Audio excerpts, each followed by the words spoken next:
Leftists and members of the pro-Palestine movement, you should vote.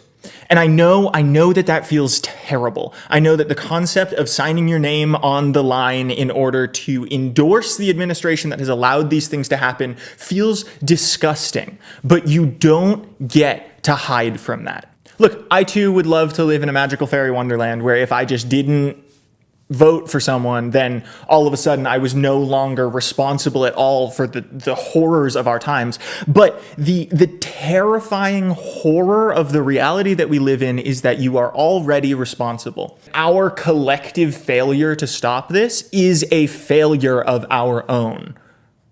And we don't get to hide from that. And deciding to abstain from voting in the presidential election or deciding to vote for Jill Stein, which she's great, whatever, but she's not, there's no chance she wins. And you all know that, right? You're not voting for her because she might win. You're voting for her because, this feels better. This is a symbolic endorsement of the political stances that I actually hold, right? And if you don't vote for Kamala Harris, what you are saying is that your feeling of not being responsible for what's happening because you didn't bubble in her name, right? This falsified notion that you are somehow free from guilt by not voting, that feeling is somehow more important than the real material suffering that another Donald Trump administration can and will bring to everyday people in America and across the globe. This person did real harm, but not just to the mystical American institution, but to people, man, to individuals who are suffering for various reasons to a greater extent than they would be if Donald Trump had never been elected. That is true. And what you're saying is that your discomfort around voting for someone who would allow Israel to do what it's doing is more important than the pain and hardship and suffering that is brought onto those people. Not to mention, right, like the Supreme Court stacking and these rulings that override the democratic institutions that are supposed to protect our freedoms and our Look, if you make that decision that your discomfort is more important than the actual damage that Donald Trump can and will cause, you're free to make that decision, but I think it's disgusting. I think it's cowardly, and I think it's disgusting. Now, one thing I do want to say is, if it were my family and friends who are being decimated by Benjamin Netanyahu's government, I understand why that would be an insurmountable barrier to signing your name on the line. I understand that. And I'm not going to place the same ethical burden here on people who are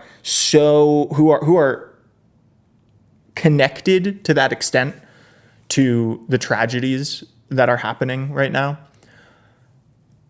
I can't imagine what that feels like. I can't imagine the pain and anger and loss that these people are feeling. And I don't think we should hold people who are so closely connected to the issue to the same standard of being able to swallow their pain, because that pain is so much vaster, right? But if you are like me, if you are most of us who are relatively disconnected from the conflict, but are horrified by it and are disgusted by our part in it, buck up.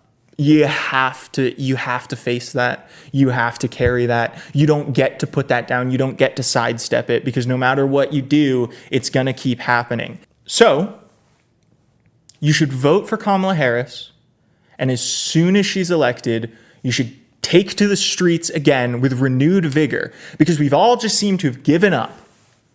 And that's really disappointing. We can't expect that the vote is going to change this, but we also can't just say, whatever happens, it doesn't matter anymore. Because of course it does. There's so many issues that aren't the genocide in Palestine that fucking matter. And you don't get to walk away from that. I'm sorry, you don't. You have to face that. You have to carry it. This is about voting for someone who is the American institution, which has failed us, absolutely, right? Or somebody who is like categorically evil.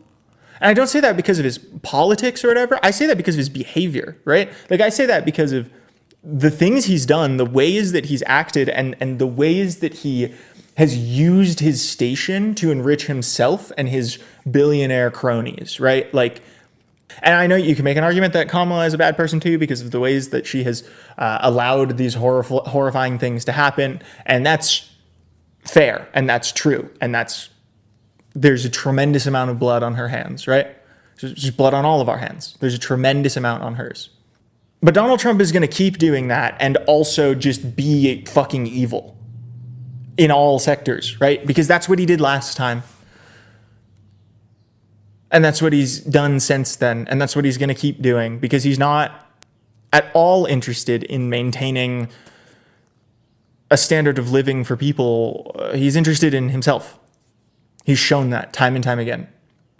Look, the point I'm trying to make is that your discomfort around endorsing Kamala Harris comes at the cost of unions, of working class people, of a functioning social safety net, of things like abortion access and gay rights and all of these things, right? And that's disgusting. That's gross. That's really disappointing. You don't get to wash your hands of this. You don't get to just not vote and then say, oh, well, it's not on me, you know? Because it is.